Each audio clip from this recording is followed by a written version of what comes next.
दोस्तों नमस्कार। आप देख रहे हैं ई वार्ता का आज का एपिसोड। आज के इस एपिसोड में हम बात करेंगे असम सरकार के एक बहुत सराहनीय कदम की, जो कि बिजली चोरों के खिलाफ अभियान से जुड़ा हुआ है। हम बात करेंगे कोविड की, जो अब तक चिंता का विषय बना हुआ है। खासकर बच्चों में कोविड की बढ़ती हुई पॉजिटिविटी रेट को लेकर सरकार और माता पिता दोनों चिंता में। किंतु सबसे पहले हम बात करते हैं बिजली की चोरी की। बिजली की चोरी कोई असम का ही मुद्दा ऐसा नहीं है, ये एक राष्ट्रीय मुद्दा है। देश भर में बिजली की चोरी बहुत बड़े पैमाने पर होती है, और बिजली की जो चोरी होती है यह डोमेस्टिक स्तर पर नहीं होती या घरेलू स्तर पर नहीं होती है। बिजली की जो सबसे बड़ी चोरी देखने को मिलती है वो इंडस्ट्रियल सेक्टर में, औद्योगिक क्षेत्र में देखने को मिलती है। सरकार औद्योगिक विकास को बढ़ावा देने के लिए सब्सिडाइज रेट पर बिजली उपलब्ध करवाती है ताकि उद्योग विकास हो सके। किंतु देखने में आता है कि जिन औद्योगिक इकाइयों को सब्सिडाइज रेट पर बिजली उपलब्ध कराई जाती है प्रोडक्शन बढ़ाने के लिए, उद्योग का विकास करने के लिए, उनमें से बहुत से ऐसे होते हैं जो सरकारी अधिकारियों के साथ मिलकर, विद्युत विभाग के अधिकारियों के साथ मिलकर बिजली की चोरी करते हैं और बड़े पैमाने पर घोटाला करते हैं। आज एक ऐसी ही पुरानी बात मुझे ध्यान आ रही है, जबकि सिलचर में ऐसा ही एक कांड हुआ, जिस कांड को लेकर बाकायदा जांच भी बैठी। बिजली चोरी की इस कांड में करोड़ों रुपए का घोटाला हुआ, और आज 25 सालों के बाद वहां से बहुत से अफसर जो इस विभाग में थे वहां ट्रांसफर हो चुके हैं, या बहुत से रिटायर हो चुके हैं। बहुत से उद्योगपतियों ने या इस चोरी के साथ जुड़े व्यवसायियों ने बहुत बड़े पैमाने पर धन बनाया, और आज वो लोग बहुत बड़े व्यापारी हैं। किसी को इसमें सजा हुई ऐसा हुआ नहीं।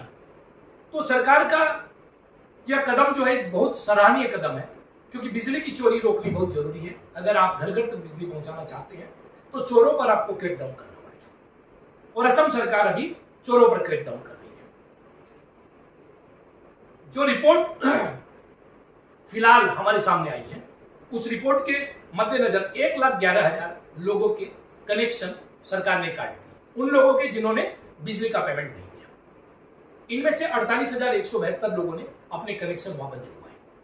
बिजली की चोरी या बिजली का जो अरियर है, जो ये ड्यू है अमाउंट, ये करीबन 850 करोड़ रुपए के आसपास में है। इसमें से सरकार ने करीबन 2700 करोड़ रुपए जो है वो वसूल किया है। ये एक बहुत बड़ा आंकड़ा है, और सरकार की ये जो शक्ति है ये अभी भी जारी है। असम के सभी जिलों में ये जो स्थितियां जो है वो सामने आ रही है। सभी जिलों से जो है चोरों को पकड़ा जा रहा है, चोरों की लाइनें काटी जा रही है, या उन पर कार्रवाई हो रही है। सरकार ने सभी थानों को निर्देश दे दिया है कि जो बिजली की चोरी में लिप्त है उन लोगों के खिलाफ मामले दर्ज किए जाए। यह एक बहुत सराहनीय कदम है, और इसके द्वारा ही जो है सरकार की कड़ाई से ही जो है इसे रोका जा सकता है। इसके लिए मुख्यमंत्री हेमंत बिश्व शर्मा और जो विद्युत मंत्री विमल गुण वो धन्यवाद के पात्र हैं। किंतु इसके पहले कि हम इस बिजली के मुद्दे से अगले मुद्दे पर जाएं, एक और बात जो बहुत महत्वपूर्ण है और वो यहाँ पर करनी जरूरी है, वह है आम लोगों के हितों से जुड़ी बात, और जिस बात का वायदा भारतीय जनता पार्टी और मुख्यमंत्री हेमंत बिश्व शर्मा ने चुनाव से पहले किया। हेमंत बिश्व शर्मा ने चुनाव से पहले आम लोगों से वायदा किया था कि 30 यूनिट तक बिजली जो है वो फ्री दी जाएगी। सरकार ने उस समय बहुत से वायदे किए, जैसे सरकार ने जो है माइक्रो फाइनेंस का लोन माफ करने की बात भी लोगों को कही, लेकिन अब उसमें एक पेच लगा दिया गया है। 30 यूनिट बिजली फ्री देने की बात कही गई है। सरकार से मेरी दरख्वास्त है कि वो लोगों को 30 यूनिट बिजली देने के लिए जो भी कदम उठाए जाने चाहिए वो उठाए, इससे गरीबों का भला होगा। इसके बाद हम आते हैं जो सबसे ज्यादा चिंता का विषय है आज भी हमारे लिए। देश में तो 50,000 के आसपास केस आ रहे हैं, लेकिन ऐसा भी माना जा रहा है कि ये जो डेल्टा वायरस आ रहा है या तीसरी वेव आने की जो बात कही जा रही है, यह पहले से ज्यादा भयंकर होगी। और कुछ एक्सपर्ट का ऐसा भी मानना है कि इस वेव में ज्यादा जो इन्फेक्टेड है वो बच्चे होंगे। बच्चों के इन्फेक्शन के पीछे एक बात विशेष रूप से कही जा रही है कि 18 वर्ष तक के लोगों को कहीं ना कहीं टीकाकरण के जरिए टीका लगाया जा रहा है, किंतु 18 वर्ष से नीचे के जो बच्चे हैं उनको टीका नहीं लगाया जा रहा है। कुछ टीके 18 वर्ष के से नीचे के बच्चों के बाजार में आने की बात है, किंतु ऐसा टीका कोई उपलब्ध नहीं हुआ है। इसलिए जिन बच्चों ने टीका नहीं लिया है उनको ये वायरस कहीं ना कहीं ज्यादा अफेक्ट करेगा। अभी असम में भी जो पिछले 1 अप्रैल से लेकर 26 जून तक जो मामले सामने आए हैं, करीबन इस दौरान जो है हमारे सामने जो मामले आए हैं वो 21 लाख के आसपास मामले हैं। और इन मामलों में जो मामले हैं इनमें 34,616 मामले ऐसे हैं जो कि बच्चों से जुड़े हुए हैं, जो एकदम छोटे बच्चों से लेकर 18 वर्ष के बच्चों तक के। और इनमें भी अगर हम और इसका खुलासा करें तो 5 वर्ष तक के जो बच्चे हैं उनमें करीबन 5,755 मामले हैं, यानी कि करीबन 6,000 मामले। और 6 वर्ष से 18 वर्ष तक के जो बच्चे हैं उनके बीच में ये जो मामले हैं ये मामले हैं करीबन 28,851। और अगर हम पॉजिटिविटी की रेट के हिसाब से देखें तो बच्चों में 10% पॉजिटिविटी रेट कामरूप मेट्रो में है, 12% डिब्रूगढ़ में है, 14% से ऊपर नौगांव में है और 11% के आसपास कामरूप रूरल में है। यानी कि बच्चों की जो पॉजिटिविटी रेट है वो 10% से लेकर 15% के आसपास तक विभिन्न जिलों में पाई जा रही है।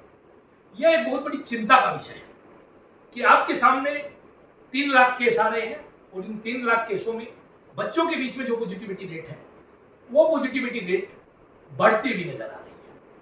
तो ये एक चिंता का विषय है। ऐसा भी माना जा रहा है कि आने वाले सोमवार से यानी कि परसों से सरकार गुवाहाटी महानगर में भी कुछ सख्ती वापस कर सकती है बच्चों में पॉजिटिविटी रेट को देखते हुए। एक और जो बात सामने आ रही है बच्चों की इन्फेक्ट होने की या बच्चों में पॉजिटिविटी रेट ज्यादा बढ़ने की, कि जो होम आइसोलेशन में लोग रह रहे हैं कोविड पॉजिटिव होने के बाद, बच्चे अपने उन माता पिता या रिश्तेदारों के साथ रहने के कारण, उनके संपर्क में आने के कारण जो इस प्रकार की स्थितियां बढ़ रही है। तो इस बारे में भी ध्यान रखना पड़ेगा, जो होम आइसोलेशन में उन्हें भी, और सरकार को भी इस मामले में सतर्क होना पड़ेगा। ज्यादा से ज्यादा कर्मचारी या हेल्थ स्वास्थ्य विभाग के कर्मियों को यहाँ लगाना पड़ेगा और थोड़ी सख्ती भी बरतनी पड़ेगी ताकि बच्चों को जो है इस महामारी से बचाया जा सके। इसके अलावा टीकाकरण का जो अभियान कहीं ना कहीं थम गया है, टीकों की उपलब्धता कम हो गई है।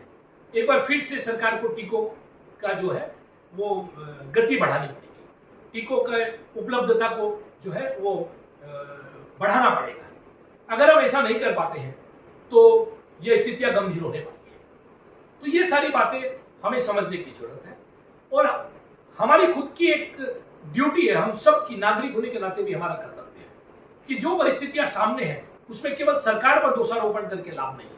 ठीक है, जहां भी जो भी जिस स्तर पर भी गलती हो गई है या हो सकती है, किंतु इसके साथ साथ एक नागरिक के रूप में हमें भी सजग और सतर्क रहने की जरूरत है। कोविड की इस महामारी से अकेले सरकार नहीं लड़ सकती।